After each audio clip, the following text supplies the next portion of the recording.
Hola, ¿cómo te va? Bueno, un matecito para empezar este programa. Nuevo programa de Geopolítica y Trabajo, programa número 92. Acá estamos con Manuel Ignacio Carreras, nuestro amigo, nuestro consultor en materia de diplomacia y de relaciones internacionales. Y siempre con Daniel Martín, atrás de la conducción, siempre con Alejandra Piaggi, allá.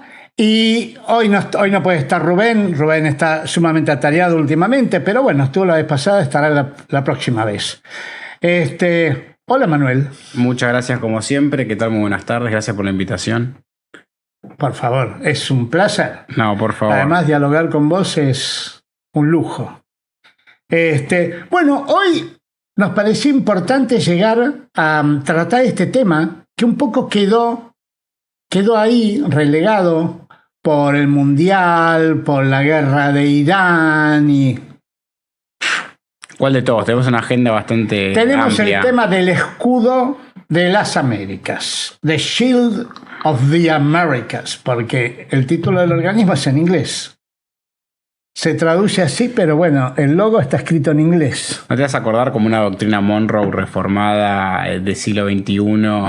De alguna manera, ¿no? Porque uno puede ir recopilando distintos momentos de la historia donde Estados Unidos trató como de bloquear muchos países dentro de su órbita, dentro del continente. Y generalmente son en momentos donde, siento yo, hay algún tipo de peligro mayor para Estados Unidos por fuera del continente americano. Entonces, cuando eso sucede, busca la fortaleza interna. Eso fue al menos mi visión.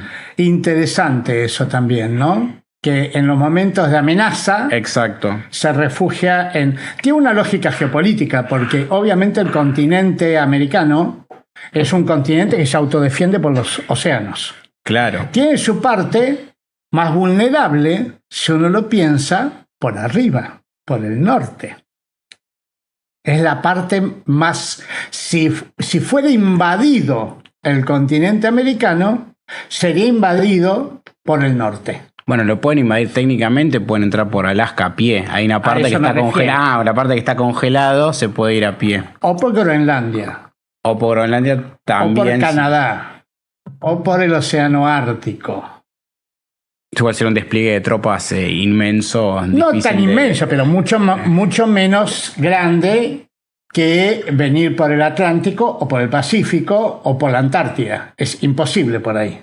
No, además América, si vemos la estadística, es tal vez el continente menos bélico. Si lo tomamos en su conjunto, en la historia reciente, tenemos menos conflictos armados que las que ha tenido en África, en Asia. Y porque es muy difícil ir. Imagínate, no sé, las guerras de Irán, las guerras de Ucrania, la Primera Guerra Mundial, la Segunda Guerra Mundial. También estuvo en guerra los países de América, pero ¿quién viene y quién va? Vino una vez un submarino, el Graf Spee. El Graf Spee, sí. Pero es un submarino, llegó al Río de la Plata. Es decir, son lugares...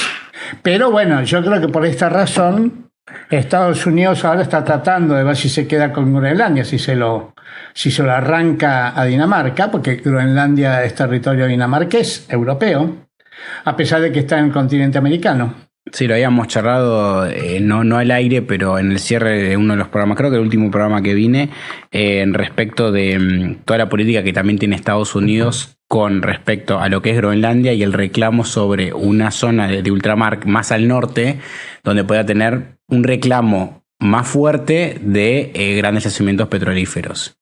Entonces ya no pasa a ser por un tema de solamente el territorio, sino lo que me permite acceder más al norte. Sí, yo creo que ahí el tema es que Rusia controla el océano Ártico. Claro, sí. Y además es el país que más rompehielos tiene. Está más preparado. El océano Ártico se está derritiendo. Hasta hace unos años el océano Ártico era hielo, y por lo tanto muy difícil de transitar, hielo a bajísimas temperaturas, muy difícil de transitar. Hoy es un mar. Cada vez más es un mar y por lo tanto más fácil de transitar para una marina. Y así que hay un tema de seguridad ahí también. Bueno, pero digamos lo siguiente. A ver, en marzo pasado se formó este organismo, esta organización que se llama, ahí lo estamos viendo en pantalla, Shield of the Americas, el escudo de las Américas. Ahí están los integrantes. Está anunciado como un organismo militar, pero en realidad si uno ve las declaraciones del discurso de Trump inaugural, como las declaraciones, se hizo una breve declaración entre los ministros de defensa, Sí. Es mucho más que un sistema de coordinación militar. Es un tema de coordinación de inteligencia. Lo militar incluye la inteligencia, Claro, pero hoy sí, más que sí. nunca. Hoy más que nunca. Hoy no hay política militar sin política de inteligencia, porque por la informática. Sí, totalmente. Porque Ya de antes era importante, siempre tenías una parte de Ya, inteligencia claro. al menos si hablamos de lo que es siglo XX, seguro. Siempre fue importante porque, Muy como importante. todos saben, la información es poder. Entonces, cierto tipo de información te da ventajas estratégicas sobre otro estado. Pero ya de por sí el nombre me parece curioso. Buen nombre igual. Ahora estaría bueno aclarar el escudo frente a qué, ¿no? bueno, por Es eso interesante saber el digo, escudo. es un escudo continental, Claro. es un escudo contra lo que está afuera, contra las amenazas externas, dice la fundación, el documento de fundación, y incluye la cuestión informática, porque áreas estratégicas, dice, incluye la política, el discurso de Trump, ahora lo vamos a recorrer Sí, un lo poquito. repasamos. El discurso de Trump es esencialmente un discurso de política partidaria, de los partidos de derecha contra los partidos de izquierda en todos los países, de juntarse lo que son los países de derecha. Él lo dice textualmente. Y dice que con el apoyo de Estados Unidos esos partidos de derecha van a poder ganar las elecciones. Claro. Y por lo tanto es un tema de ideología, porque claramente es que ganen los partidos de derecha contra los partidos de centro o de centro izquierda o de izquierda. Así que tiene este contenido de protegerse, de formar una especie de... Pero, ¿qué te parece? Miremos el logo. A mí me interesa mucho siempre la simbología simbólica, para ser repetitivo. Sí. Ahora vemos, estos son los países, ahora lo vemos. Pero mira, ahí tiene dos logos. Este logo, Sí, con la águila. el águila norteamericana. Interesante que en este logo está la bandera de Brasil, que no forma parte del Shield of Americas. La bandera de México, que no forma parte del Shield of Americas, pero no está la Argentina. Interesante. Eso me pareció muy interesante. Volviendo a algo atrás, Pepe, de lo que decías, algo que noto, no sé si poner el carácter que sea positivo, ¿no? Pero es interesante cómo, por lo menos acá Trump, por lo menos da y clarifica de que es derecha contra izquierda. Y en la historia hemos visto todavía organismos donde no lo dicen, Claro. pero lo aplicaban. Entonces, por lo menos digo, bueno, por lo menos lo está diciendo. Por supuesto que cualquier estadista estaría en contra, no por el hecho que sea derecha o izquierda, porque si vos armás una coalición que es por lo menos cierto tipo de gobiernos, el día que no estén esos gobiernos, ¿qué pasa con la coalición? Sí, ¿Entendés? en realidad si uno No se pensás, mantiene. la OTAN, que es el antecedente más inmediato, la OTAN no es ideológica. La OTAN acepta partidos socialdemócratas, partidos Claro. demócratas cristianos. De hecho, hoy en España está gobernando el Partido Socialista. Claro. En Inglaterra también, el Partido Laborista. Y en los países escandinavos gobiernan muchas veces los partidos socialistas. En Alemania el Partido Socialista está en el poder de hace un siglo. Y no fue una alianza contra los partidos de centro izquierda. Esta es una alianza contra los partidos de centro izquierda. Acá yo no veo- tienen espacio los partidos de centro izquierda, e incluso habría que ver si tienen espacio los partidos de derecha, o centro derecha. Es que yo lo veo como un riesgo, porque suponete que dentro de la alianza vos tenés ciertos países que son más relevantes y de repente cambia de color político y que vas a perder todos esos No, inputs pero la que idea te es que dan. no cambie. Claro, pero el tema es que La idea es que no cambie. no se pueden, es imposible de controlar, no sé, yo lo veo tal vez desde una perspectiva No, de que no. es difícil de mantener esta estructura, es lo que yo veo. Pero por lo Se menos lo controla declara. controlando las elecciones. Sí, Para no, eso, entiendo- por eso entiendo digo, que va- Va por que ese él lado. mismo lo dice. Es muy interesante el discurso de Trump. Ahora volvemos a los logos. Pero a mí él dijo, a esta alianza militar la llamamos coalición estadounidense contra los carteles, dice Trump en su... Esta organización se creó en el club de golf de él. Claro. De él, personal, privada. ¿Los carteles, estamos hablando de narcotráfico o estamos hablando de otra No cosa? aclara. Ah, está bien. Carteles criminales. Carteles criminales. Pero así se llama también. El otro nombre que tiene este organismo es Coalición Estadounidense contra los Cárteles. Uh-huh. Para el uso de fuerza militar letal. Es decir, específicamente dice, vamos a usar fuerza militar letal para obtener estos objetivos. Y después dice... ustedes son presidentes a los que le doy mi apoyo y cuando les doy mi apoyo ganan por 30 puntos. Ok. Es decir, hay un objetivo acá electoral, claramente lo está diciendo, en donde Estados Unidos va a utilizar todos sus recursos. No está claro si la fuerza militar letal también es para ganar elecciones. Claro, se refiere a... Pero no aclara, no dice que no. Lo que dice es eso. Nuestra región es muy importante. Estados Unidos la ha abandonado durante muchos años. A veces ustedes tienen comunidades difíciles, dice, pueblos difíciles. Sí. Por eso estamos formando el Escudo de las Américas para promover estas prioridades. Es decir, incluso contra esas comunidades. Claro. Cuando esas comunidades no están tan de acuerdo con el Escudo de las Américas. Hay unas cosas que se me van ocurriendo, que voy pensando. Me hace acordar un poco también, un poco las políticas de Bukele. Parecido, sí. ¿No? O sea, lo veo en eso similar. Y Bukele es uno de los líderes de esta... claro, por eso me hace acordar a eso realmente. Por lo menos el tinte que le quiere dar, ¿no? Y también la futurología que puede llegar a tener.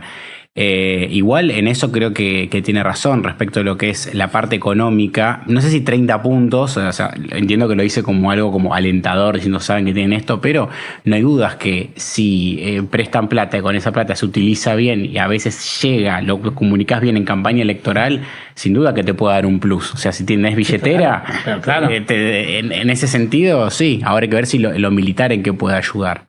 A Macri le dieron 40.000 millones, pero perdió. Claro, pero fíjate que al final casi remonta. Sí, pero al final casi remonta. Perdió por aplastamiento. No es lo que te garantiza. En primera vuelta. Sí, no llegó a balotaje. En primera vuelta, es decir, fue una paliza. Pero yo creo que... Milei estuvo a punto de perder el año pasado y el apoyo económico cambió en un mes la tendencia. Sí, eso me parece que tiene bastante sesgo de realidad, ¿no? Lo que me parece que acá explica. Como te digo, creo que es un poco exagerado el 30, pero que sin duda que tal vez un 10-20 podría ser perfectamente, ¿sí? Sí. Me interesa mucho el logo. Primero veamos quiénes son los países. Acá está, este es el mapa. Como te das cuenta, no es que abarca todo el continente americano, pero un poco el proyecto creo que es que abarque todo el continente americano. Acá no está Perú pintado, porque Perú acaba de incorporarse. No está ni México ni Brasil, ¿no? No está ni México ni Brasil, pero se acaban de incorporar Perú y Colombia, que son dos países. Claro, Perú con Fujimori ahora, sí. Claro, sí. Sí, y Colombia. Y Colombia que también están cambió. En proceso de incorporarse, todavía no formalmente. Así que los países que están son Estados Unidos, República Dominicana, Trinidad y Tobago, que es esa islita chiquitita que está al lado de República Dominicana, ahí. Costa Rica, Honduras, Costa Rica, Panamá, Guyana, Colombia, Ecuador, Perú, Chile y Argentina. Y Paraguay. Son 12 países. Y, ¿Me repetís los primeros, Pepe? Estaba pensando en algo. ¿Me repetís los primeros? Los primeros que estaban incluidos. ¿Los primeros? Dale, la lista. Estados Unidos. Sí. República Dominicana, Trinidad y Tobago, El Salvador, Costa Rica y Panamá. Eso es Centroamérica. No, interesantísimo porque, salvo Estados Unidos, todas fueron colonias españolas. No, y Guyana. Casi, perdón, y Guyana, porque no, estaba pensando eso, como no tenías ninguna ex colonia, bueno, hay una francesa, pero ninguna portuguesa. Todavía. O de Inglaterra, ¿no? Interesante dato. Claro, porque hay muchas que son colonias todavía, Claro. tanto de Holanda como de Inglaterra y de Francia. Hay posesiones francesas, holandesas y británicas Sí, el todavía caso, en América. no sé si la gente conoce, pero es interesante el caso de las Guyanas. Inicialmente, primero, todos esos territorios del norte eran de Países Bajos. Y después los ingleses se lo quitan a los Países Bajos. Y después se meten los franceses, entonces termina quedando una para cada uno. Bueno, Wall Street, ¿sabes por qué se llama Wall Street esa calle? No recuerdo la historia. En Nueva York. Porque en esa calle había una pared. Wall Street, la calle de la pared. Sí. Esa pared separaba la ciudad holandesa de la ciudad inglesa. Ah, no, qué buen dato. Ahí estaba la pared. Claro, mira. Pero sí, te decía eso, Pepe, porque me parecía interesante cómo salvo Guyana y el organizador, que es un poco Estados Unidos, casi todos ex colonias españolas terminan conformando por lo menos esta coalición, ¿no? Sí, como podemos ver, es muy fuerte bueno, se está ampliando claramente, porque esto se inició como un emprendimiento básicamente con los países del sur, con Argentina, básicamente. Sí. Y se ha fortalecido ahora con el ingreso de Chile, con el ingreso de Colombia y con el ingreso de Perú. Sí, tiene más peso. Sí, tiene más peso, si bien en las economías tal vez más relevantes de Latinoamérica, que es obviamente Brasil y México. Ahora no vamos están. a hablar de eso. Ahora vamos a hablar de eso. Pero hablemos un poquito, una nota de color, que no es tan de color, porque los símbolos simbolizan. Sí. Cuando uno pone algo en un símbolo es por algo. Primero, lo más interesante es, bueno, primero que diga Doral 2026. Doral es el club de Trump. No es una ciudad, no es Miami. Este es el escudo oficial, ¿verdad? Este es el escudo oficial. Es el logo oficial, como ves, logo está oficial. Acá. Sí. Están los presidentes con el escudo oficial. Doral 2026. Es el club de Trump. Sí. Es el club de Trump. Sí, es como eso. si yo hubiera hecho en la quinta de Macri. En mi casa se hizo. Vengan a casa y vamos a hacer una organización internacional con sede en mi casa. Y después el hecho de que es un escudo en inglés. Es decir, no está pensado como otros organismos para que sea multinacional, multilingüístico, sino que está pensado para que sea. Segundo, mira el mapa. ¿Qué es lo que te mapa parece? Tapa. El resto de los continentes. No está todo el mapa de las Américas. Sí. Argentina pierde la mitad, Chile pierde la mitad y no están las Islas Malvinas. Sí, pues lo tapa ya lo que es la parte de las letras. Claro, pero no tapa cualquier parte. Y no, eso lo veo como la parte más. No se puede. Debe hacerlo más chiquito. Fue muy criticado cuando salió el mapa, cuando salió este escudo, fue muy criticado. Y bueno, obviamente, si sos Argentina, por supuesto. Es como ser un planiferio donde sacás uno de los continentes. No, te sentís minimizado. Me sorprende también para observar el predominio en color amarillo. Yo pensé que iba a poner. Es el color dorado de Trump. Claro. Trump, el gold. El gold. Yo pensé que iba a. Everything gold. Es el lema de Trump. Yo pensé que iba a utilizar más todos colores que tengan que ver con la bandera de Estados Unidos. O tal vez poner blanco, ahí está más azul. abajo la bandera de Estados Unidos. Sí. Pero... Abajo está la bandera de Estados Unidos. Y no está el celeste, que es un color que tienen la mayoría de las banderas. O muchas de las banderas latinoamericanas tienen el color celeste. Sí, la uruguaya, la argentina, la salvadoreña, la sí, es de los colores más comunes. Tal vez unos colores más comunes que hay en el continente en cuanto a banderas. Claro, pero es un color que viene, es un color no heráldico. Sí. En la heráldica no existe el celeste. Es un color que viene de la independencia argentina. Belgrano lo crea, ese color lo asume Belgrano y después pasa a la bandera de Uruguay, pasa a la bandera de El Salvador, porque los granaderos llegaron a pelear las independencias de El Salvador, Sí. de Nicaragua. Es un color muy americano. Sí, la bandera de la Confederación Argentina también utilizó el azul también, ¿no? Era No, más porque era fuerte. azul celeste. Era un Perdón. azul celeste, no era azul, sí es cierto, pero era más oscuro, recuerdo. Es un azul no heráldico. El azul heráldico es azul, ese que estamos viendo ahí. Sí. El azul celeste, históricamente, los unitarios querían que fuera muy clarito y los federales que fuera muy oscuro. Sí. Entonces siempre hubo una lucha por ese color. Entonces cada vez que venían los unitarios lo hacían ultra celeste, Sí. casi blanco.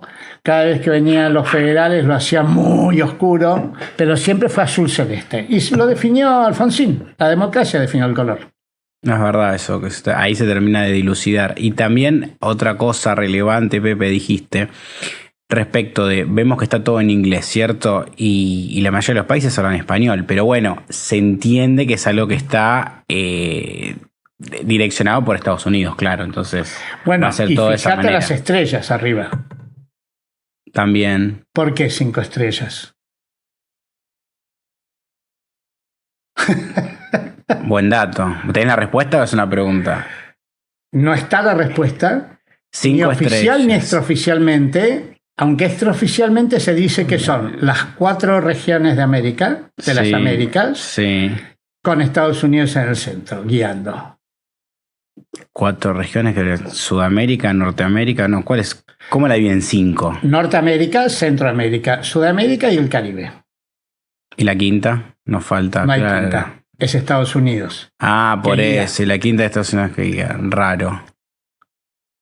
Raro. Yo igual, comentario aparte geográfico, Pepe, yo lo pienso siempre.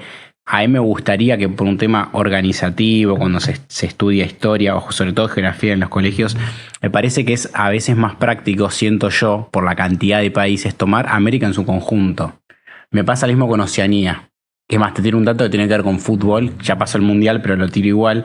Vos sabés que Australia, para competir, no sé si lo había tirado en un programa, para competir en un mayor nivel, se pasa a la Confederación Asiática. Hay una Confederación de Oceanía, pero Australia ya compite No como es lo Asia. mismo. No es lo mismo porque, si bien tal vez no es un fútbol de alto nivel, es mejor que él jugar contra Fiji, Tonga, ¿no? Del país de Nueva Zelanda. Deportivamente. Económicamente, entonces a veces me pasa que digo, en cuanto a continente, yo digo, sería más práctico si se piensa Oceanía como parte de Asia y toda América en conjunto, decís América, Asia, África, Europa. Lo que pasa es que no es imposible hacer así. Primero No, es muy porque hay una complicado. parte de los países y las culturas americanas que consideran que el continente americano son 2 continentes. Sí, Porque consideran que el Istmo de Panamá es una separación claro, sí. y por lo tanto hay 2 continentes. Y segundo porque los caribeños no aceptan ser ubicados en el concepto de latinoamericano porque ellos no son latinos. Mm. Entonces, cuando se hacen complicado. organizaciones internacionales, siempre se habla de las Américas. Las Américas, sí, eso entiendo. Y no hay forma de resolverlo No, eso. no va a porque resolución. A mí es por- le estás imponiendo a otra parte, Total. a otras culturas y a otros países tu criterio. Claro. Nosotros nos llamamos americanos. Ah, totalmente. A mí me gustaría que Pero sea los todo- yanquis también se llaman americanos Sí. y no se refieren a la Argentina. Yo digo por un tema práctico, fíjate la cantidad de países. En África, en Europa tenés muchos más y hay tal vez un criterio más unificado respecto de África y Europa. Más allá que en África vos tenés la subsahariana, el Magreb, o sea, todo tiene su división, o el sudeste asiático, pero bueno. Para solamente una colmo, observación. América se llama también el país Estados Unidos. Sí. En español nosotros decimos Estados Unidos, Sí. pero en inglés se dice América. Y entonces, si vos decís América, le llamás América al continente y le llamás América al país, también eso genera una cantidad de Bueno, el nombre de México no es Estados Unidos. México y se llama México. Sí. Y Estados Unidos, de México. Brasil también se llama. Sí, Hay sí, muchos Estados Unidos. Sí. Pero bueno, muchos dicen América. Sí. God Save America, dice el himno de Estados Unidos, y no se está hablando del continente, No, sino de que un está hablando del país. Sí. Así que, bueno, no deja de ser interesante este símbolo. Bueno, ni que hablar de este. Sí. Este es claramente el águila norteamericana en el medio del escudo. Claramente. Este es la inauguración. Este me gusta más que el anterior, porque si ya se sabe que es algo que es orquestado por Estados Unidos, pon el águila directamente, no pongas pero es... Más allá que el otro es... Sí, como el otro es más hipócrita y este es más dictatorial, digamos. Pero me parece más realista, por lo menos más yo apoyo realista que... y más dictatorial. Exacto, también, ¿no? que sea más realista. Nosotros somos y no ustedes. No sé si dictatorial, pero sí más claro en lo que se autoritario, refiere. ¿no? El símbolo de un país como símbolo de todos. No sé qué palabra utilice, debe ser la palabra más correcta al respecto, pero baja de línea, por así decirlo.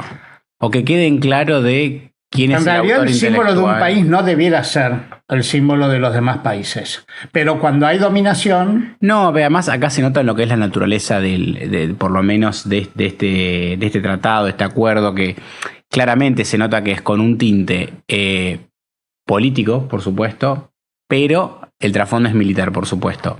Pero la realidad es que se nota que difícilmente tal vez se mantenga en una política de Estado, sino es una política de gobierno y que tiene un objetivo muy claro.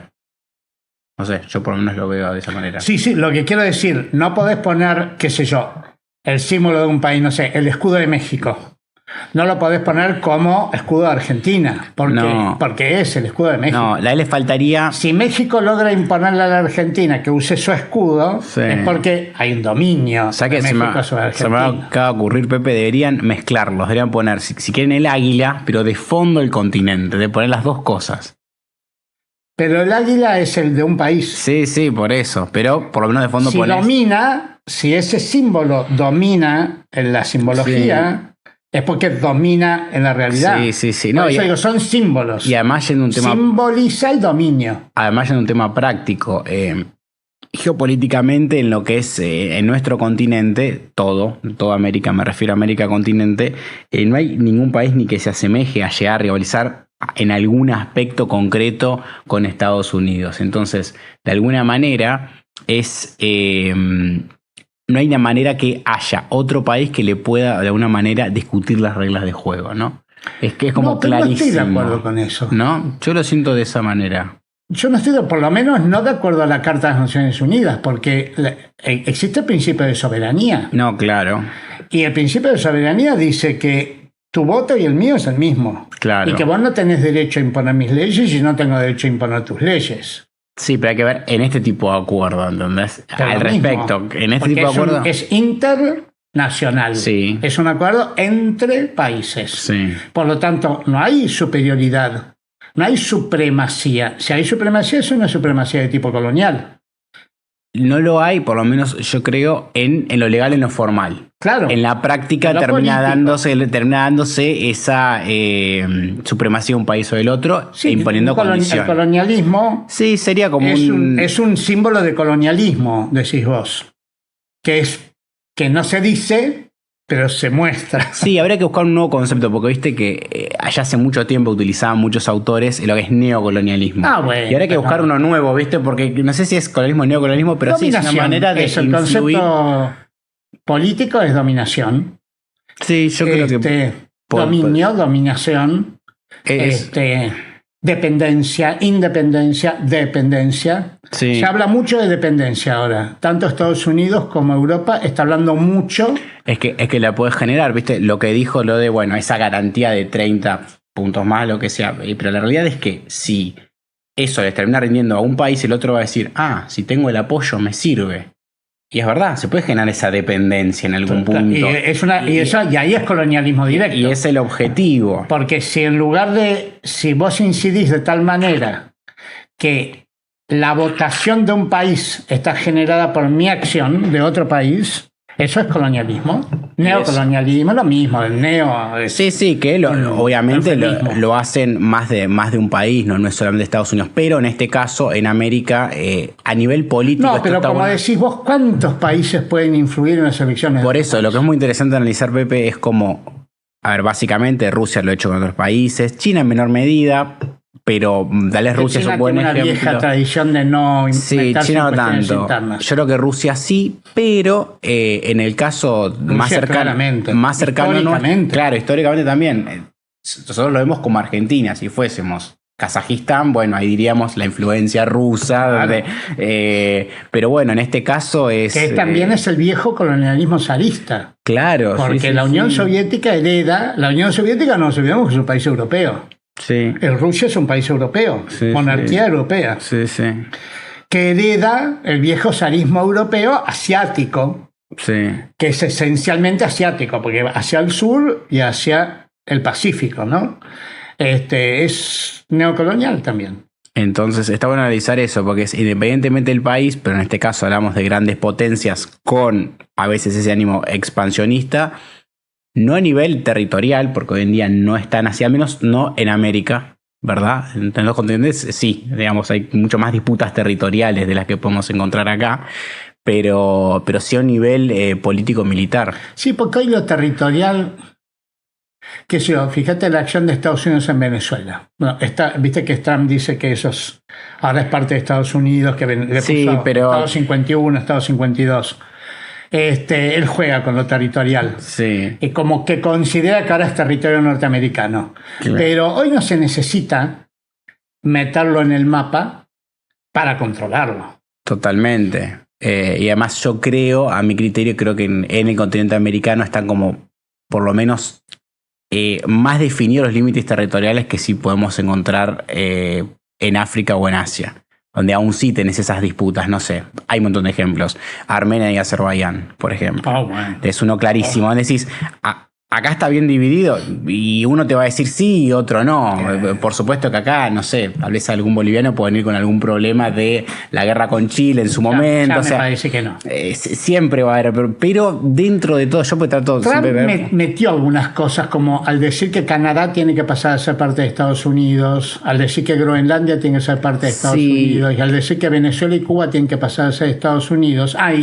Bueno, Puerto Rico y también. México también dijo.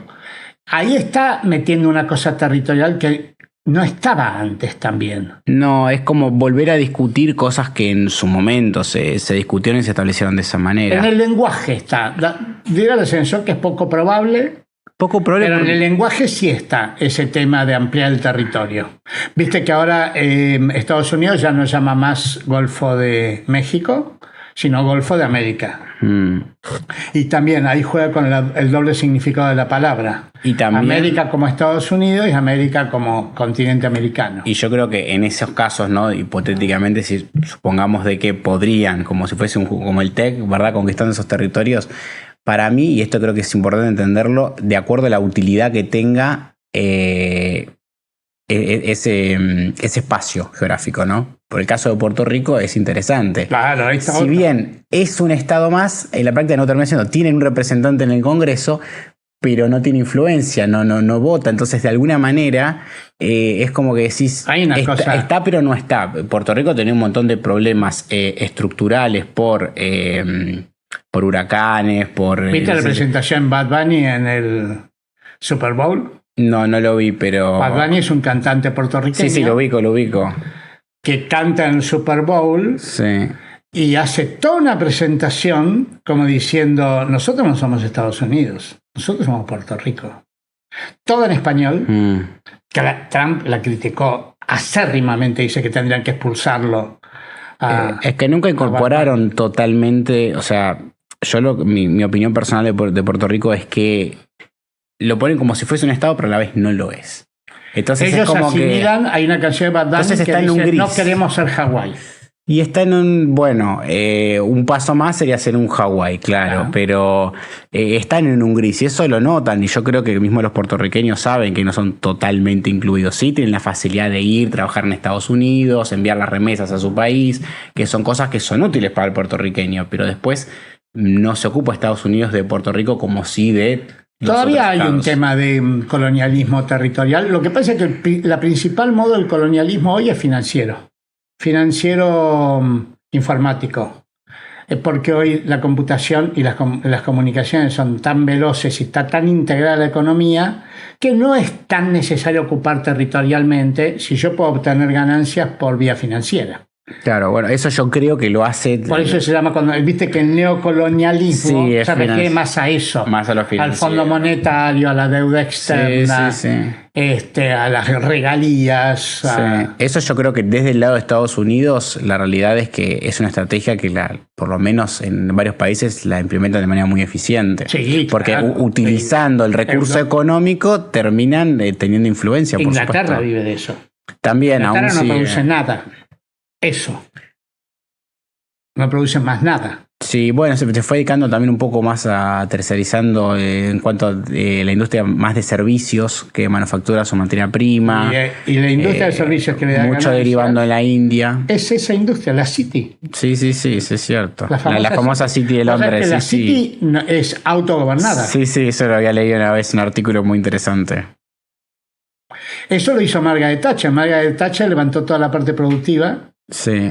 Y dejó la City. Y hoy Inglaterra vive de eso. Sí, en eso la realidad es que yo creo que en ese momento tal vez muy criticado y quién diría que décadas después les funcionó porque se siguen sosteniendo, pero perdió lo que perdió. Inglaterra no hubo nunca un imperio tan poderoso en el mundo. No, eso lo hablamos nunca. Y hoy es una sombra. El otro día estaba viendo una sombra ya nunca será, como diría el tango, ¿no? Sí, el otro día estaba viendo un video de lo que es la decadencia del Imperio Británico, ¿no? De cómo cada vez empieza y cae más y más y más y bueno. Hay una película hermosa, los Monty Python. Monty Python and the Holy Grail, ¿no es ese? Hay muchos Monty Python. El que hacen el striptease. No me acuerdo. Cinco obreros de las fábricas de Manchester, sí, que los echan porque cierran las fábricas y entonces se dedican a hacer striptease masculino. No, eso lo había visto. Es una cosa genial, gran película, que te muestra lo que llegó, es decir, de ser productores de turbinas, de autos, de la tecnología más avanzada, a ser strippers. Claro. La clase obrera son strippers. Servicios. Sí, no, y además, que también vimos un poco por el Mundial, un país que también muy fracturado internamente, ¿no? Porque cuando le preguntas a no tanto a los galeses, pero sí a un escocés o a un irlandés del norte, no, por lo general no están muy a gusto o apoyan a Inglaterra. Por eso está bueno el ejemplo del fútbol, donde uno ve realmente una dicotomía en cuanto a el lugar de nacimiento, el sentido de pertenencia y a veces el sentimiento anti-inglés. Porque en realidad el Reino Unido no es un país. No, por eso. Son mínimo 4 países. Y tampoco Gran Bretaña, es una manera de denominarlo la isla, claro. Estados Unidos el Reino Unido es como su nombre lo indica, es un Reino Unido, pero los países son Inglaterra, Gales, Escocia e Irlanda del Norte. La verdad es que hablamos en un programa que en Gales había, no sé si tenía mayoría absoluta, pero ya una buena mayoría, un partido bastante anti-inglés en Gales. Nacionalista. Claro, y que era fuerte porque siempre Gales fue, yo cuando lo explico siempre como que los pongo en escalas, no digo, el que siempre fue como más leal a Inglaterra, que nunca se reveló demasiado, es Gales. Sí. Después te pondría... Bueno, el príncipe que va a asumir la corona es el príncipe de Gales. Claro. El primer cargo es el rey. Sí. El segundo cargo es príncipe de Gales. Claro. Es el hijo del rey. Y poniéndolos en orden, después pongo Irlanda del Norte, después Escocia y última Irlanda del Sur, por supuesto. Que ya ni siquiera pertenece, pero eso como una escala en el sentido de qué tan opuestos o apegados. Todos hinchaban por Argentina. Y cuando le preguntaban a los escoceses, todos, entonces sí, casi no sé los galeses, ni hablar. Entonces es interesante que un país tan chiquito, pues fíjate que las grandes potencias hoy en día son todos países grandes y productores de un montón de elementos fundamentales para la economía a nivel internacional, que es Estados Unidos, China y Rusia. Gran Bretaña, o Inglaterra, mejor dicho, hay estudios al respecto, ¿no? De cómo tal vez en algunas décadas siga en declive ese poderío. Lo que pasa es que se desintegró, porque acordémonos que el imperio británico hasta 1950 era una cuarta parte del mundo. Sí, claro. Sí. Y hoy no existe, él debe ser el 1% del mundo. Es decir, llega el 25, perdió, no sé, 2000%, 3000% de su territorio. Es una desintegración mucho peor que la Unión Soviética. Yo lo que me pregunto es, pero estaría bueno como para pensar a futuro, ¿no? Si en algún momento puede llegar a perder su asiento en el Consejo de Seguridad de Gran Bretaña. Para mí lo que hay que analizar ahí no solamente es su pérdida en cuanto a relevancia, sino qué país lo reemplazaría. Para mí uno piensa en, bueno, India, Alemania, no sé, opciones como decir, podrían reemplazarlo. El Consejo de Seguridad son los aliados. Sí, claro. Son los aliados. China está ahí porque China es el país aliado. Son los 5 aliados. Sí. Eso no existe más. No. Yo creo que hoy en día te sobran Francia y Gran Bretaña, claramente. A nivel internacional hay una diferencia muy grande entre esos dos y los otros tres que... Y llega un punto que es como hasta... Yo imagino que varios... Bueno, hoy el Consejo de Seguridad me parece que no cumple ningún rol. No, de hecho no. Bueno, India hace años que quiere un asiento permanente en el Consejo de Seguridad. Lo que pasa es que el Consejo de Seguridad en sí mismo, el criterio, no cumple ningún rol porque ya no existe más el concepto de aliados. Aliados contra los nazis, además. Claro, no, y además totalmente desactualizado. Ahí está Japón, no, a mí me parece... está Corea del Norte. Hoy tiene que ver más quienes tienen bombas atómicas y quienes no tienen bombas atómicas. Hoy se discute mucho, viste que el otro día Estados Unidos dijo que si Irán llega a tener bomba atómica, le va a dar la bomba atómica a Arabia Saudita. Claro, sí.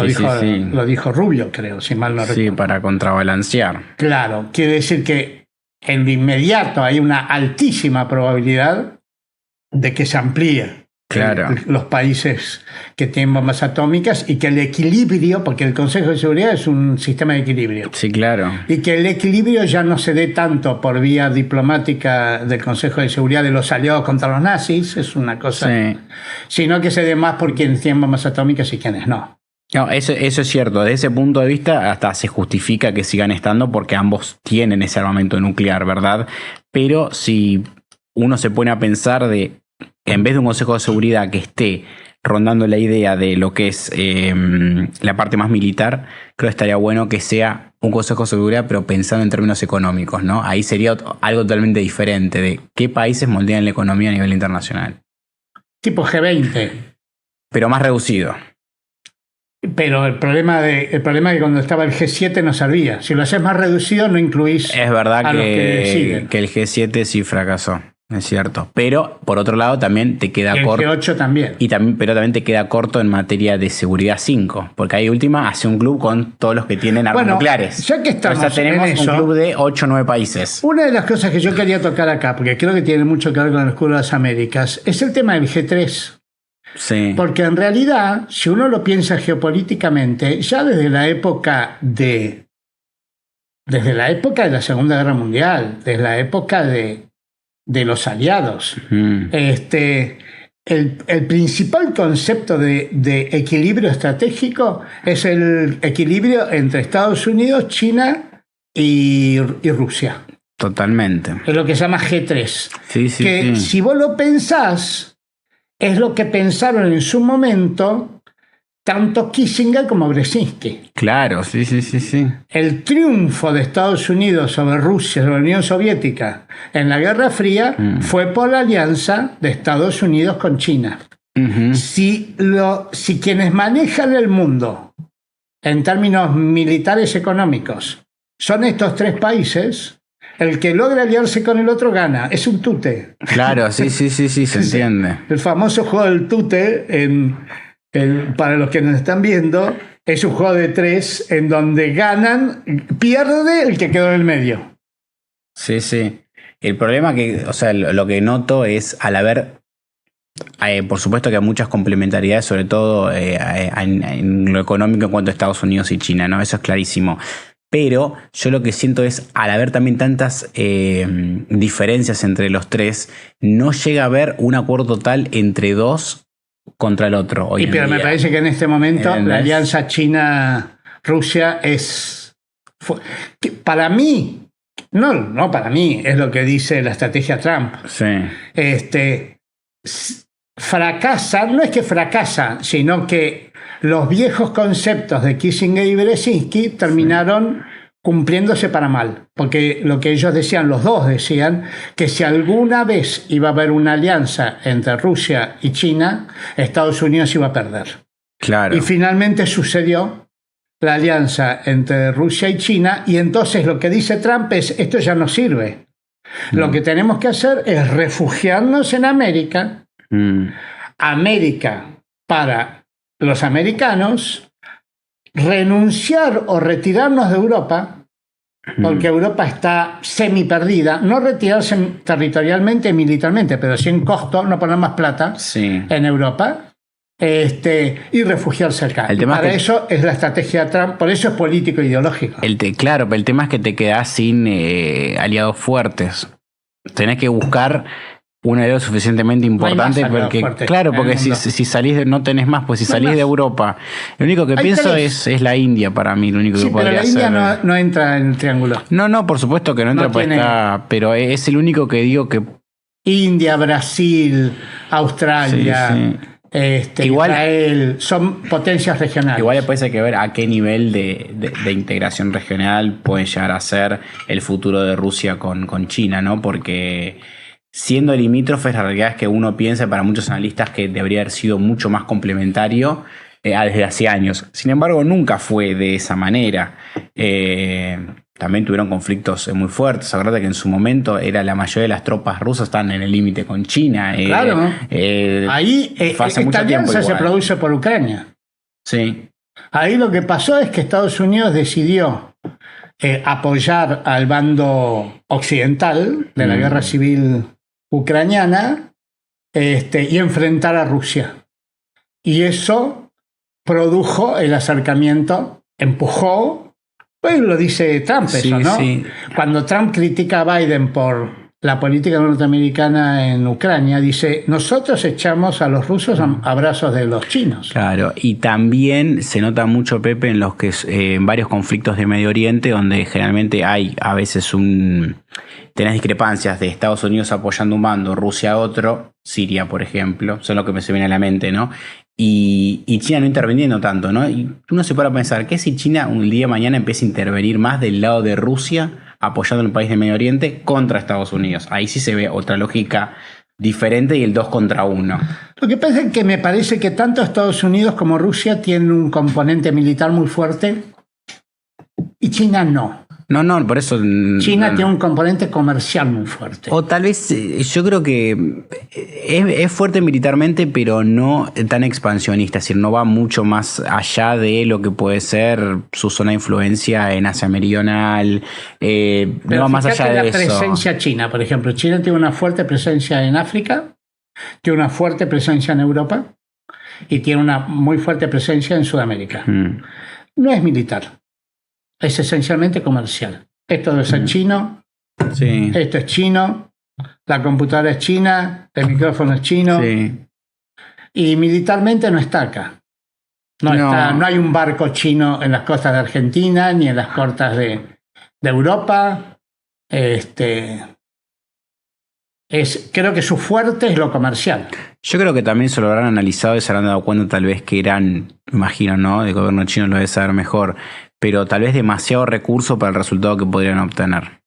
Yo lo veo de esa manera. Imagínate que empiezan a desplegar toda la flota china por el resto del mundo estratégicamente, y tal vez eso no les termina conviniendo.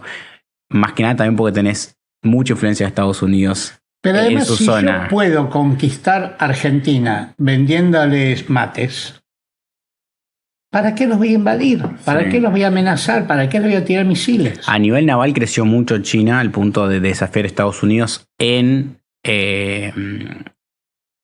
Asia. Eso es...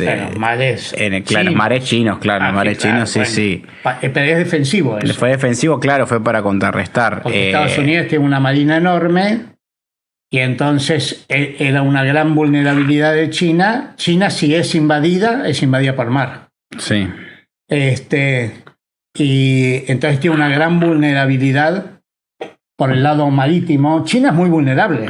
Porque China puede ser atacada por arriba, por abajo, por el costado y por el otro costado. China es recontra vulnerable. Y cualquier país muy grande es difícil de defender, eso ha pasado siempre. Claro, pero Estados Unidos, ¿cómo lo invadís? Bueno, los nazis tenían un montón de planes de posibles invasiones a Estados Unidos. ¿Cuántas veces fue invadido? No, por potencias de otro continente, jamás. Nunca. Es muy difícil. Tenés 2 océanos. Pensá la diferencia geográfica de China y con Estados Unidos. Y como hablamos siempre, también no tener potencia cerca, porque ni México ni Canadá han tenido una fuerza que se asemejara como para intentar una invasión. Imposible. Así que me parece que eso tiene mucho que ver. China es una potencia más económica. Todos lo sabemos, porque ya te digo, Made in China, a ver, ¿quién no sabe eso? ¿Cuántas cosas Made in Rusia tenés vos? No, ninguna que recuerde. Ninguna. Sí, el petróleo, no lo ves, está acá también. Sí, claro. Está acá también. Sí, en el transporte, la logística. Pero no es el comercio. El comercio, la inteligencia artificial es o norteamericana o china, no es rusa ni europea. Así que me parece que en materia de lo que estábamos hablando, del equilibrio, vamos a tocar los últimos 2 minutos un poco el tema, esto de la batalla por América del Sur. Porque me parece que acá es muy importante el tema. Estados Unidos manda en Centroamérica y en América del Norte. Sobre todo en América del Norte, incluso con México, porque México está integrado a Estados Unidos. Sí, con el NAFTA, claro, totalmente. Donde no manda Estados Unidos es en América del Sur, donde manda China. China es el principal cliente de Argentina, por encima de Brasil en materia de importaciones. Importamos más de China que de...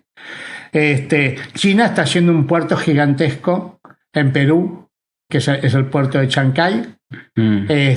China es el principal socio de casi todos los países de América del Sur. De Chile, no hay forma de entonces, acá viene una gran batalla entre Estados Unidos y China por América del Sur. América del Norte es de Estados Unidos. Bueno, si bien el escudo de las Américas, como hablábamos, es más que nada en un sentido de inteligencia y la parte militar, pero si se incluye lo comercial, acá hay un desafío muy claro para Estados Unidos. ¿Cómo te metes o cómo le disputás comercialmente? Claro. Comercial político. Y yo creo que debe estar en... Mirá el puerto de Chancay. Sí.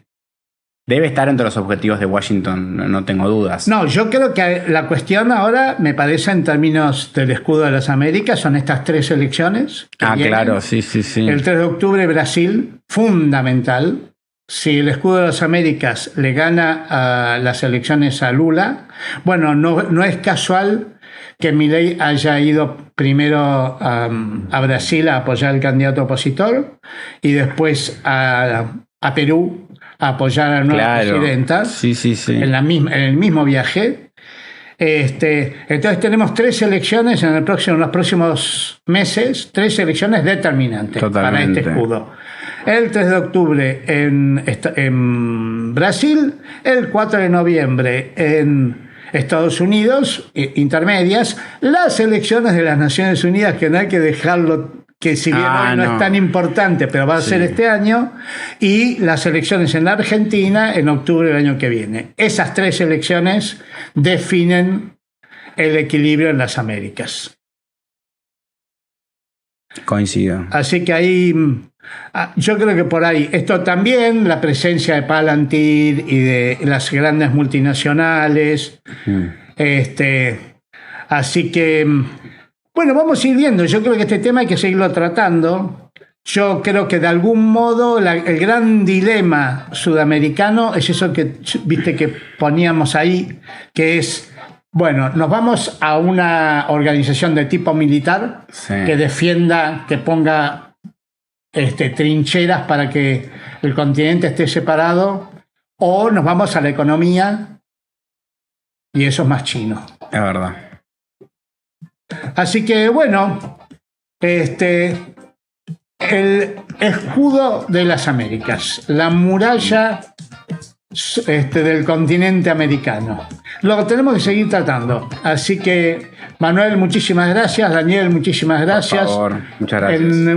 Por ahí me parece que el próximo programa podríamos dedicarle a esto, porque teníamos acá cosas económicas que tratar también, minería y campo y exportaciones. Así que, Manuel, un abrazo. Hasta luego. Hasta el miércoles. Hasta luego.